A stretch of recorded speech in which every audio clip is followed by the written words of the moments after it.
Anything you guys can take away from just having been through a closeout Game 6 and that experience? Because obviously the old adage is that's the toughest. Closeout games are the hardest ones to get. Yeah, they're all tough. Not just the closeout, but any game in the playoffs are tough. But we do have experience with this, and so we got to lean into that. But we know that Oklahoma City is the #1 seed. They're well coached. They got a lot of talent there, so we respect them and understand we got to play our best game in Game 6, and we got to try to protect home. Clearly, you've shown you can win without normal offensive production from Kyrie. You've got 3 wins in this series. What do you think it says about the team, and are you confident that that could continue to happen? Yeah, I think the big thing we've always looked at ourselves as just a team, not just one guy or 2 guys, even though Luka and Kai get a lot of the attention. But looking at, Kai's ability to find the open guy, he's taking the double teams, he's accepting them, and trusting that his teammates are going to make the right play. And then defensively, he's given everything he has on the defensive end. I've never seen him play defense like this in the playoffs, understanding what's at stake.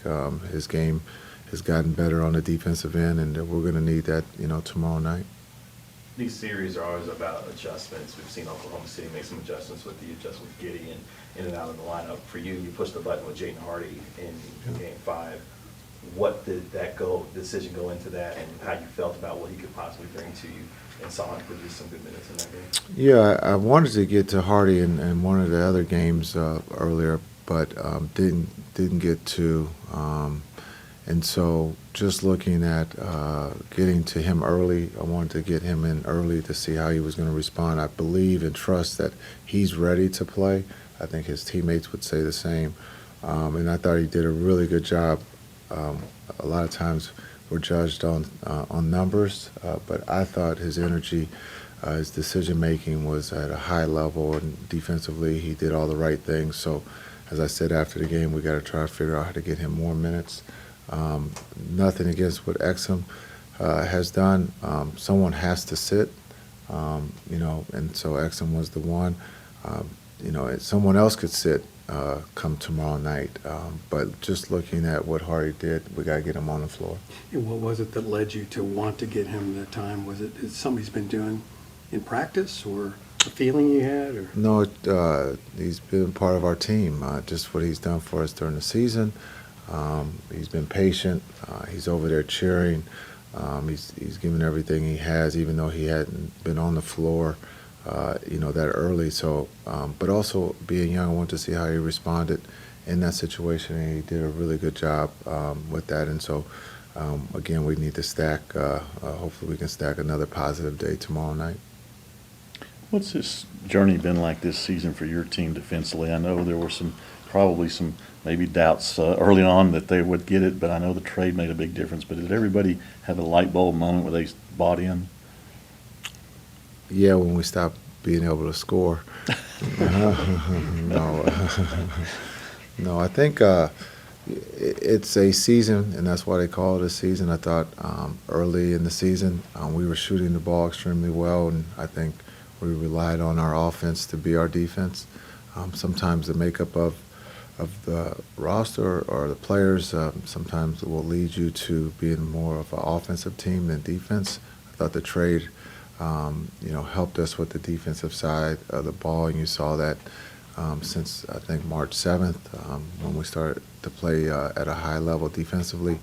And then I think just the group that we have being able to do different schemes has helped us on the defensive side. And then we've always talked about it is you can be a good defensive team and you can get the missed shot, but if you don't get the rebound, you're not going to be a good defensive team. And I thought rebounding has helped us in a big way, being able to get the rebound on the missed shot. Even though in the last game, in that first 5 minutes, we didn't rebound the ball well. They got a lot of offensive rebounds. So just understanding if we can rebound the ball, we can be a really good defensive team. Jason, just following up on that, with Kyrie and Luka, what specific changes or improvements have you seen defensively from them to elevate your team defense? Yeah, just the the understanding of what we're trying to do, and then effort and want. Sometimes when we're asking them to score, there's going to have to be something that has to give a little bit, and so sometimes the defensive end can give. But they have done both for us in the playoffs, but also a little bit before the playoffs. When you talk about March and April, those guys have been playing both sides of the ball for us, and maybe that's why our offense has come down a little bit. But understand, if you want to win at this time of the year, you got to play defense. You got to get stops, and we're doing that right now. Jason, Vince is getting his jersey retired by the Brooklyn Nets. Yeah. What does that mean to both of you that he's going to be hanging right next to your jersey, specifically since you guys are a great tandem in the early mid-2000s? That was a long time ago. It's great. I think it's a great thing for Brooklyn to retire Vince's jersey. He's done a lot for the Nets and for myself. Makes the game easy, but it's cool that 15 is going to be up there. It's well deserved, and there's no better teammate to be able to go up there. So I know he's excited. I'm excited. It's again a great thing for the Nets. But he made the game easy. He's I could have thrown a couple balls out of bounds, but his athletic ability saved me. And then he made the game easy. He was always up for the competition and always wanted to win. So I was lucky to have him on my side.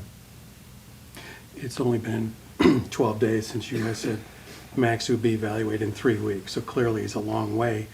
But just the sight of him being on the court and just at least having the harness off and shooting, is there any psychological uptick or something good from the team standpoint to kind of have him back and at least doing some things with the possibility that he could return at some point?